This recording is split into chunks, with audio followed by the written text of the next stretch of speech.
जीत सिंहासन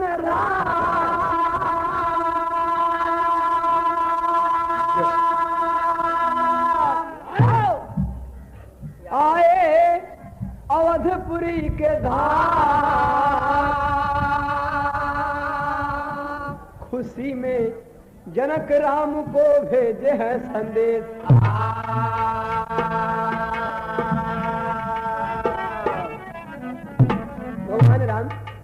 भगवान राम जो हनुमान जी के सदिया करावत रहलन, जब लंका जीत के अयोध्या आइलन, उनकर ससुर जनक एक चिट्ठी दिलन कि एक बार भगवान राम अपनी बंदरी सेना के साथ हनुमान जी के संग ले आवन। तो तर्ज बड़ी बढ़िया आ गई, बड़ी बड़ी तर्ज सुना कि हो ना भइल ले आखिरी हो का जा ए औरत लोग गावे नहीं कि कब गावे नहीं, जब दुल्हा लोग मौर बना के चललन तो गावे लगिया कि अरे के करी बांसिया गा गा बाजे गा गा बाजे के कर दुलरू बिहान जाय हो।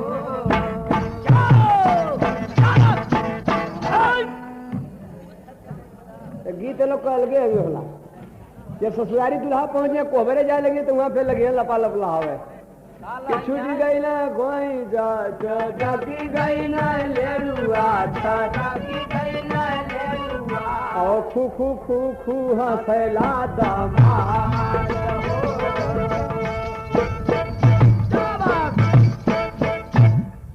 ए भैया लिख लिख पतिया जनक जी बिरनवा भेजे हैं अवधवा के देश, अवध नगरिया में पहुँचल धवनवा हो पहुँचल धवनवा और जनक जी कहले हले संदेश। देखिए तर जाएगी कि अरे झूलनी में गोरी लागा हमारे चढ़ल एक चूड़ी जाने लाने की ससुरारी वाला ताव बड़ा गजबे होला। और कुल हिताई में नीक ससुरारे हो भी करेले। आदमी कितनो बूढ़ हो गल ना डोले का शक रहा, जब भेटा जाए रास्ते में पा लगी दादा कहीं जिया कहीं कहाँ से कहीं तना जान थे ससुरारी से ना होती दिहे मुछी पर गुरा झूठे बढ़ा की चाहे भले ना रास्ता चल जाए। अरे आई जनकपुर से पाती अवधपति ये बेटा तैयार हो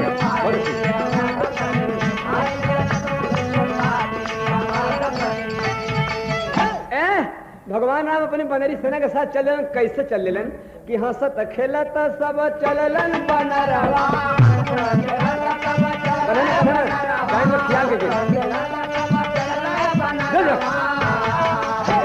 गदगद भइल सब कर छाती अवधपति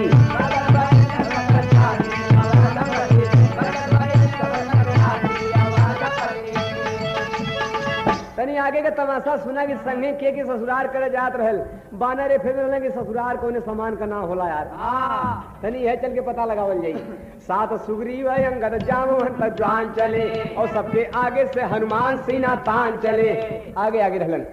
सबके आगे से हनुमान सीना तान चले। जब कुछ दूर भगवान राम गए तो कहे भगवान जामवंत को बुला करके फसाना नाम ना ससुराल में तू जा करके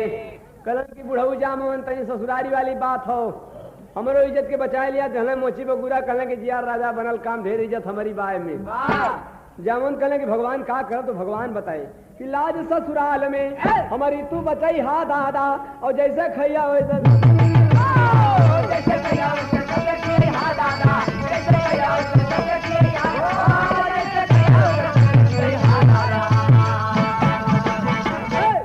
लाज ससुराल में हमारी तू बचैया दादा जैसे खैया वैसे सबके दादा।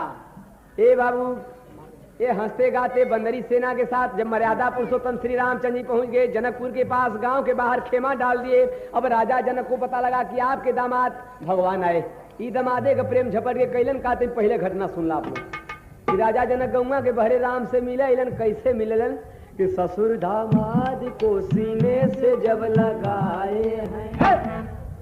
सीना में सीना जनक मिला लेलन तब देख के जामवंत पांव को बढ़ाए ई बने भालू का जात बड़का थुथू ले ले यो गोड़ बढ़ने के हम तनी सिनवा में सिनवा मिला ली। जनक लगने सोचे कि अरे यार ये बनरा रही सीना में सीना मिलावे कि नहीं मिलाए हनुमान जी कहलन कि जामवंत कहलन हाँ भैया कहे शंका हो कहे वह शंका तो हमहू के हो। कहलन कि अरे यार बड़ी लड़ाई हमें लड़ धरी लंका में,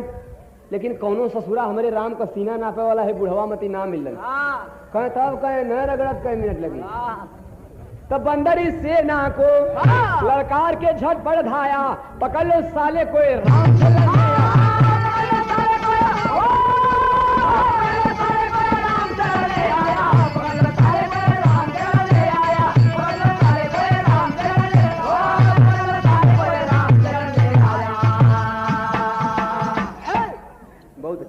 पकड़ लो साले कोई राम से इतना कद कोनो बानर ऐठले जनक का गट्टा कोनो बजा देना अड़ंगी। भगवान कल खबरदार बोला मत महाराज यमन के जेता तो से कुश्ती लड़के निकल जाई। राम कहेंगे भैया कुश्ती ना लड़त हूँ, हमार ससुर हुआ हमसे गले लगत हुआ कहीं कुछ तो के बतावे के नहीं चाहिए तब हमन के का मालूम बा। बड़ा हड़कम हुआ मचल ये सब बढ़ा ए तूफानवा ससुरारी में मचल। बड़ा हड़कम मच गल जनकपुर में सखिया सहेलिया कहे अरे का ये सीता, अरे अयोध्या में एको मनई ना मिले कुल बन रहे जन्म लला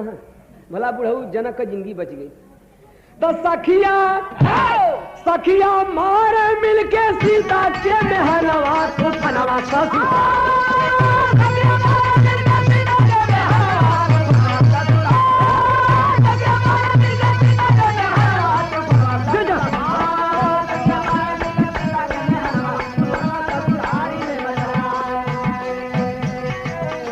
सखिया सहेलिया कहेंगी कैसन सखिया जो ध्यान नगरी कैसन दुल्हा बा तोहार मालूम होला अवधपुरी का सभी छिनार बाटीनार ओ जिनके कोखी में गंवार बा नर भालू हो ले लन अवतार नीच जात बानर का जाने कैसन मजा मिले ससुराल।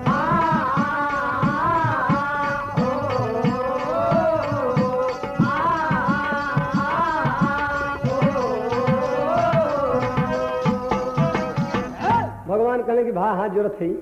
हमारे पोजिशन तो ससुरारी में बढ़ोला खूब कोनो अकाज ना हो तनी पानी पिए के तैयारी है दवा हम संभाल लिया कहीं एकदम नहीं फिक्र रहा प्रभु आप जैसे आप बतौले रहा वैसे हमन कैल जाई तनखुआ को पोजिशन पर गड़बड़ी ना आई तो भयल का हो गया मिलन जल पाने की समैया आई रे दो नाव में भर भर बन रखे मिठाइया आई रे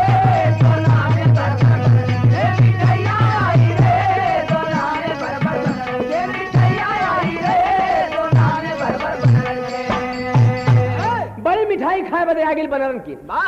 कभी का कहना बा कि कौन कौन मिठाई आई इमरती पापड़ी जलजोग बनारस वाली इमरती पापड़ी जलजोग बनारस वाली जलेबी जौहरी गुलजामुन थी काली काली और सुरमा काकनी मगरल हजरिया आयल और लड्डू लाखनी पेड़ा टिकरिया आयल बतासा कुल्फी मोदा ठर्रा सिंहारा यल्ला और खाला खाला पिया लेके से बारा खायला और जुई जाकरी संदेश के गुच्छे गुच्छे और बुनिया रेवड़ी दाल मोट भी अच्छे अच्छे तो पोसम पंतुआ मुरब्बा लिसान बनल और जोसन दादा राजा खूनी लबे जान बनल बानरी सेना का रसदार रसगुल्ला टपके तरा ताजा ताजा ऊपर गुलगुल्ला टपका।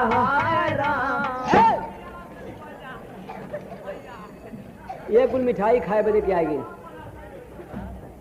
अपन अपन सब तो लहावत रहल बुढ़ऊ जामन के मुँह में को दांते नहीं रहल अपने मन में विचार के लिए कि आज करिए के रगड़ा हाँ करिए का मतलब गुलाब जामुन तो गुलाब जामुन रखना जामुन तो यहाँ रस चुके चल पेटे पर सोचना कि राम को बड़ी बेइज्जती बाद वहाँ फिर खुनसा जाए निकाल के जीभ रसवा के चाटा शुरू कैलन हनुमान जी यहाँ करें चपल है लगन तनको भगवान के पैसा में गबे ना काम एकदम सही दादा का नकल होके चाहिए फूल बान अरे अपन जीभ निकाल के मार फटाफट मार लपा लप मार झटा झट पानी पियत का कहलन का कि चाटा चाटा बुढ़ा के अरे बुढ़ैया आई रे दो नामे भर भर बनरन के मिठाइया आई रे दो नामे भर भर के मिठाइया आई रे दो नामे भर भर के मिठाइया आई रे दो नामे भर भर भगवान मारे गुस्सा में लाल हलन फटकारे जब रघुराई तब कहे बनवा हलिया तो ही तक कला भगवान बुढ़ऊ का करा न कलिया हो बनवा ससुरारी में मचल वो नहीं का देख देख मन कैली जल पनवाया रे जल पनवाया रे जल पनवाया रे जल पनवाया रे जल पनवाया रे जल पनवाया रे जल पनवाया रे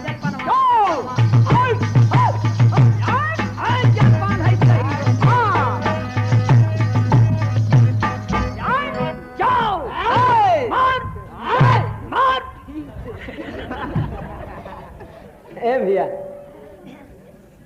भगवान कहने की बढ़ोला इज्जत खूब हमारी इतना रास्ते में समझ लो नहीं तुमको कसर नहीं रखला लो। एक काम करा कि टट्टी मैदान होला भोजनों को तैयारी भाई इतना कह तो बंदर जवने टाट पर तुरंत टट्टी के तैयार कर प्रभु अब दुकोर मिल जा तो बढ़िया रह। फिर गुस्सा में लाल भगवान बोले कि देख दशा गुस्से में बोले तड़प के बतिया रघुराई कह सुना भोजन जब तैयार हुई तब घंटा एकठे बज जाई जब तैयार हुई तब घंटा एकठे बज जाई यार बानर पलने फिर में भी टट्टी भी करवा देना घंटा बजी की दम ना बजी और यार भूख से बनरन के पेटे में आई अधिकाई ना ना और बिनु घंटा बाजे ना कोई भोजन करन बदे हो जाई यार भूख से बनरन के पेटे में आई अधिकाई।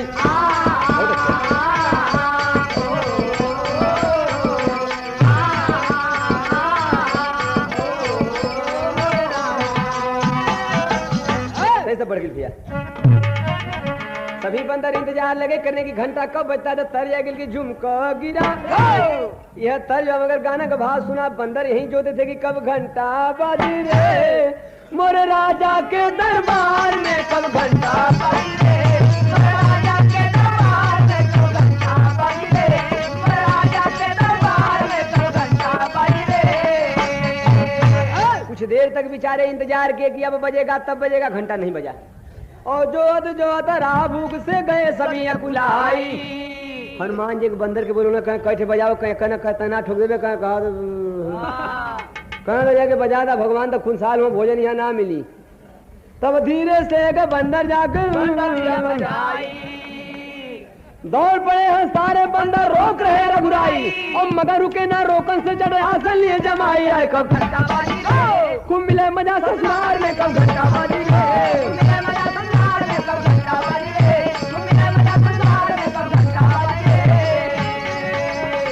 भगवान बड़ा डांट के पूछने की कौन बजाया अरे कौन बजाया घंटा कहीं जाके पता लगाया कौन बजाया। अभी राजनीति का लड़ाई है मतलब हम साफ जानते कि बजल दुको हमन के खाना चाहिए फिर आइंदा लिया आएगा तो हम ताकब ना। राज दरबार में कमी किस बात की किस्म किस्म का भोजन आया मच गए ठेलम ठेली गारी गावे जनकपुरी का मिलके नार तूफानवा ससुरारी में मचल पूरी खीर कचौड़ी चाव मारा दनवा मारा दनवा मारा दनवा मारा दनवा मारा दनवा मारा दनवा मारा दनवा पूरी खीर कचौड़ी चाव है मर दनवा मिठाई तो सुन गिला बहुत खेले लेकिन अब तो भोजन का जब तैयारी हो गई तो जाने लगी रामे का बात ना बा बारात जब गरीब को हो चाहे अमीर को हो कुर्ता 4 दिन पहले सरपंच लगाना पिरस करावे तई चल ली तंगनी में ताक झाँक होई वहाँ तो मेहरारू कुल गाड़ी गावे तैयार हो जानी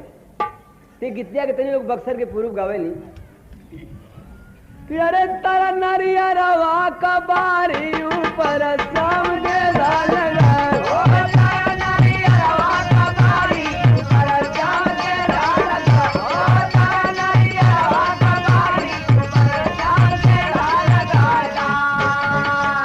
सब बोली भाषा तनी तनी बदलला यह परवा उजियार घाट लोग गई हैं ठीक वही टाइमिया के सैया बदल भले जाए हो चुनरिया का बूटी न बदल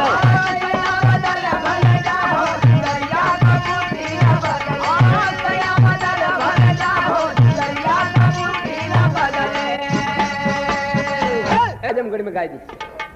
कि अरे लागल झूलनिया का धक्का बलम कल का थाली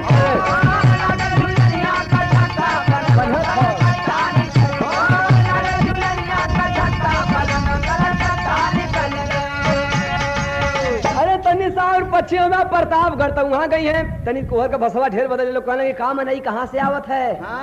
वो अपने में लोग लहा दिलन तो वहाँ का मेहरारू गई है के गेहुआ का बाल लेगा सुगन बलम और पूरी के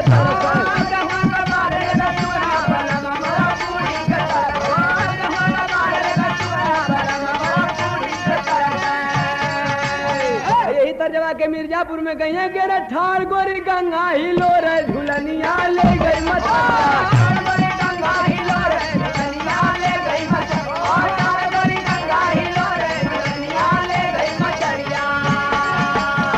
लेकिन यही कि तनी गाजीपुर और सैदपुर के बिचवा में गई हैं। कब गई हैं? जब दुल्हा लोग खिचड़ी खाए लगी हैं। ऊ लहौले रही हैं कि मारल जइबा समाधि गरियावल जइबा समाधि गरियावल जइबा समाधि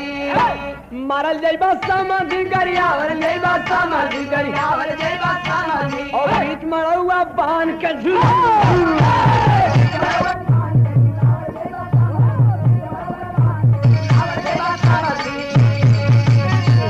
तर्जमा के लोग बनारस में गई हैं कि खतयाई गई सहारा बनारस से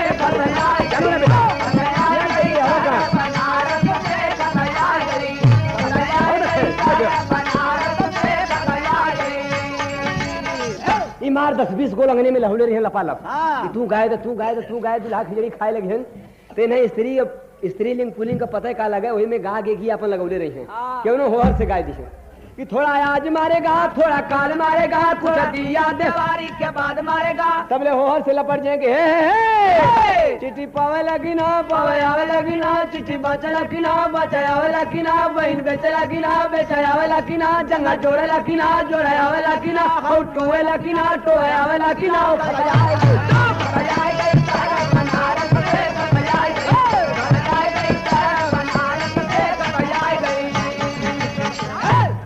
बनारस टाई लगा के मानो बन गए जाना हीरो टाई लगा के मानो बन गए जाना लगी है बन गए जाना हीरो बिल्कुल पढ़ाई और लिखाई में तो जीरो बिल्कुल पढ़ाई और लिखाई में तो जीरो बिल्कुल पढ़ाई और लिखाई में तो जीरो टाई लगा के मानो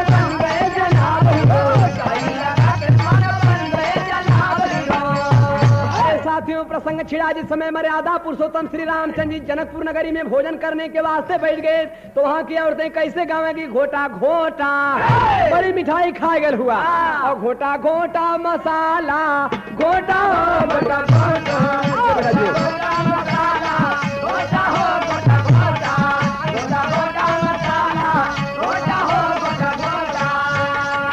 काका घोटा की तग पैता परोरा का तरकारी तग पैता परोरा का तरकारी तग पैता परोरा का तरकारी आमनी बुआया नमकीन बनल फारी आमनी बुआया नमकीन बनल फारी आमनी बुआया नमकीन बनल फारी आलू कटहल के माचा रसदारी आलू कटहल के माचा रसदारी आलू कटहल के माचा रसदारी घंटा बंडा तरोइया झरझारी घंटा बंडा तरोइया झरझारी घंटा बंडा तरोइया झरझारी अरे चटनिया 4 घोटा मरचा झरार घोटा रायता खटार घोटा लौकी 1000 घोटा घोटत न तनिको कचोटा घोटा घोटा मसाला घोटा हो घोटा घोटा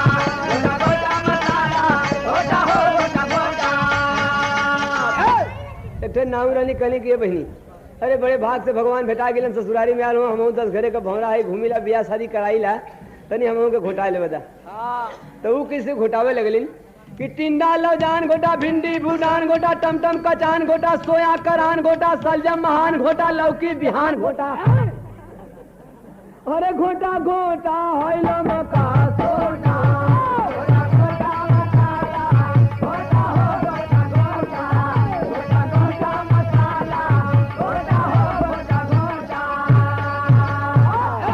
लमका पुरस्कार बैठ गए तो ये तर्जमा के जब मौनी बाबा का मेला लगला नंदगंज के बगल में तो वहाँ लोग गावे के गावे बुढ़िया माई लोग भिनसहरा में आधा जवान भरे आधा भीतर हिलत कापत कक्की पुनोसिए गई है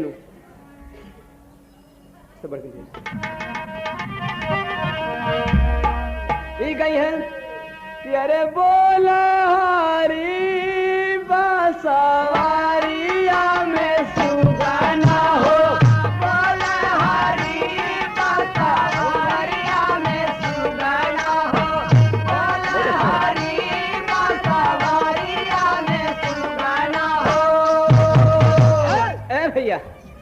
तर्जमा तो यह बा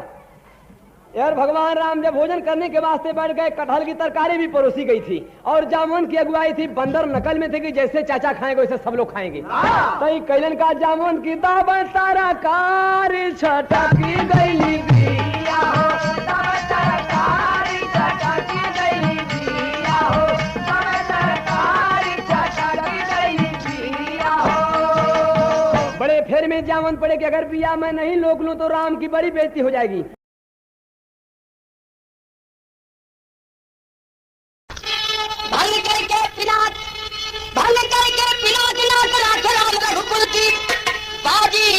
मंगल बधाई देख कर राम सीता की जोड़ी जुगल, हर्षित भैया समाया धरा मुस्कुराई। पड़ गई लगने अगहन सुधी पंचमी, भेज राजा जनक अवधपति को पाती। लेके पारा तट सरल प्रफुल्लित चले, सुहर समधि की शोभा बरनियो न जारी।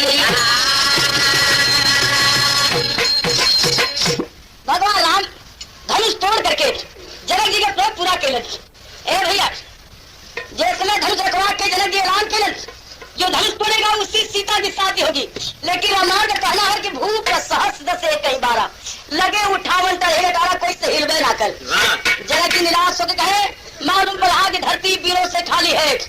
तब हुई आस सब निज गिरे जाओ, लिखान या पड़े ही बाबू। सीता का ब्याह नहीं लिखा, धरती वीरों से खाली है। लक्ष्मण जी कहेंगे राजन ऐसी बात मत कहिए, जब राहुल अनुशासन पाऊं तन दुखियों ब्रह्मांड उठाऊं। तब तक भगवान इशारा करें लक्ष्मण जी के शांति और धनुष भंग के अपने। भगवान राम ने धनुष तोड़न है, खुशहाली मच गई चारों तरफ। जब खुशहाली मच गई तो वहां का वर्णन बा एक लाइन, तर्ज तो पुरान बा लेकिन गाना नया बा। तर्ज का मात्र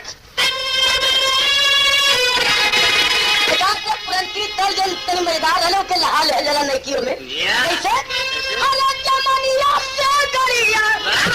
छूटल हो राजा गुलरिया से गुजरा टूटल हो।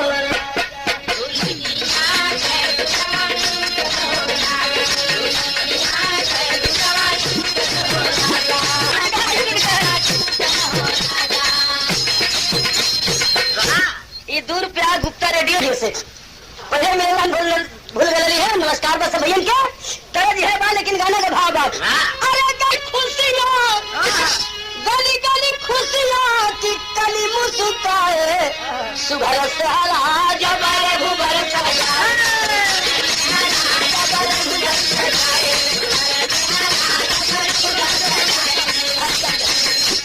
बेटवा का बियाह होला ये खुशी के बगैर नहीं बात काहे तेरे झंखा स्वर्ग जवन सुख सपना। बड़ा खुशी के दिन होला बेटवा के शादी के। अरे जहाँ राम ऐसा बेटवा के शादी है वो वर्णन का कोई करी। ए भैया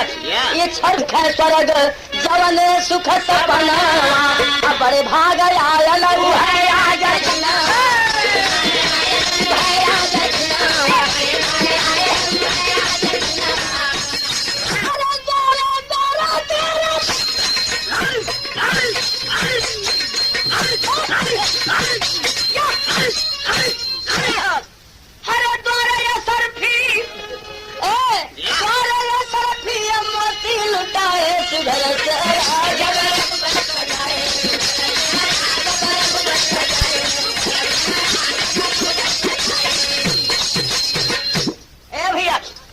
जनक राजा अयोध्या पापी भेलोलन कि आपका बेटवा राम धनुष तोड़ के हमारे तरफ पूरा के बारात लेके आ जा। लेकिन यहाँ कभी कहना हो कि राम का ब्याह सुन के आसमां भी झूम उठा, अब पुष्प पराग राग भ्रमर अधर चूम उठा। साज गजबाज शोभा साज गजबाज विपुल रथ पे सवारी निकली, नाल की पाल की रघुबर की अगारी निकली। का भैया संत सहनाइयों का चारों दिशा शोर हुआ, नाचने गाने को बेशक जिगर विभोर हुआ। बेटवा का ब्याह पड़ेला तो घरे में बुढ़िया आजी रहली, उन्होंने दिन खुशी में अपन उम्र भुला देली। मेहरारू कहने की आजी तनी आज नतिया के ब्याह में तनी तोहू नाच देतू तो तनी बूढ़ा भी अपन खुशहाली में नाच लेली। तो कहना पड़ा कि संत सहनाइयों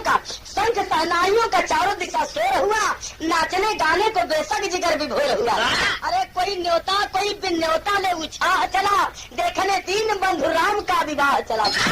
जेके न्योता रहे तो तैयार भेल बनाते जाए के, जेके न्योता ना रहल उहो चलल। न्योता ना है पूरी न था, लेकिन तनी बिहवा देखा भगवान के। तब बड़मनैन के यहाँ एक एक काम एक एक आदमी के सौंपल जाला। केहू के जिम्मे बारात, केहू के जिम्मे बाजा ठीक करे के, केहू के जिम्मे तम्बू ठीक करे के, केहू के जिम्मे नाच गाना ठीक करे के। तो सगुन के जिम्मे काम सौंपल गल का कि सगुन बारात का सेहरा सुगर सजाया है, बारात करने को सगुन भी तब तक आया है। सगुन के जिम्मे बारात सजावे के रहत, सगुन बारात सजाया तल और तबले करिया कुर्ता करिया टोपी करिया मुंह ले ले सगुन पहुंच गए। सगुन कहे तू कहा भैया, कहा कि हम तली बराते जाके भगवान के, कहा कि कहो जले बारात के इंतजाम कर, हम में तू कैसे जावा। एक 5 रुपया तरज बदल के बैठे फिल्म भरद्वाज के अल्लाह कहा कि मेरा बलमा चल छबीला मैं तोड़ा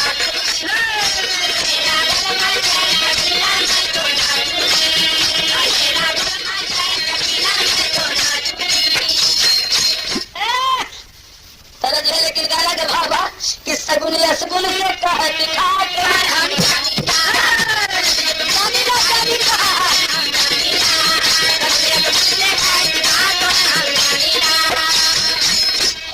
सगुन से कहे दिखा तो है हम जानी ना,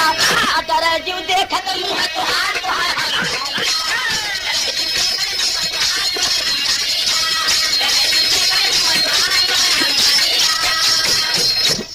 काले तर पर करिया कुर्ता काली टोपी लगा के इनका तो मतलब उज्जैन बात राम धनेश साउंड सर्विस काली जगदीशपुर दूर पे काले तर पर करिया कुर्ता काली टोपी लगा के अरे डर लगा सही से पहरे जो डर उला याद के पहले देवा काम बिगाड़ तुम्हारा जानी ना। कहो तोरे परछाई से काम बिगाड़ जा, तू सुगंधा बारात में जाबा खबरदार, आज तो करिया उजाहे न दे।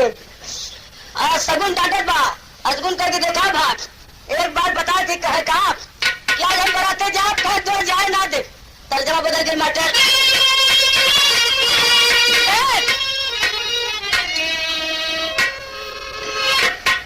शारदा सिल है गावल बा कि मोरे पीछा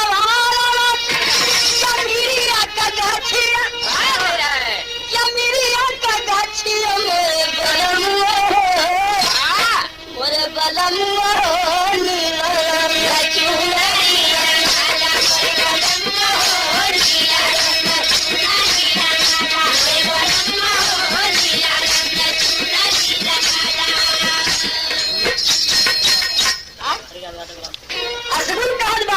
कि भाई हमारे कहीं नौवा बदाम कमुआ को खराब न करो उनके जाएगा कमावा से भरी के बदनाम होला ना मामा बदनाम होला ना मोरे संगतियो है मोरे किस्मतियो लिखल नहीं राम के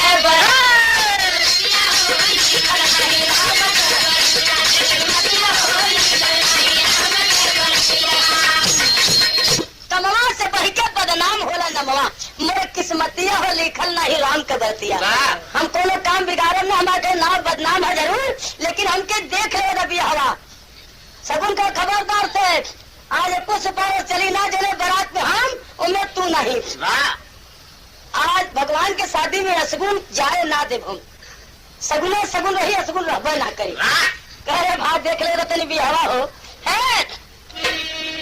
ना जाए दे बा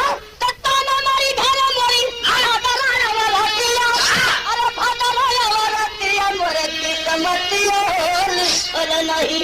राम के बरतिया भदरा कसगुन के मेहरारू के नाम और भदरा कलश के मेहरारू ने कहा लेके जाती भगवान के शादी में हमें लौटाने वाला बड़ा मेहना मारी हमें जाए मत दा। अरे हमके जाएगा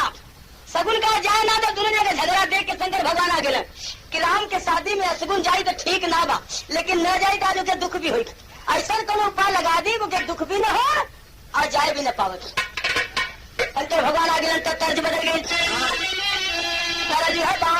कि सड़क है सड़क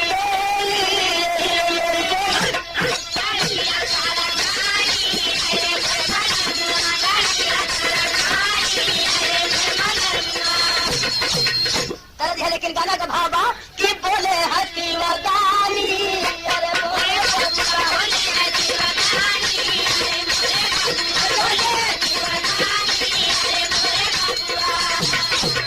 शंकर भगवान कहन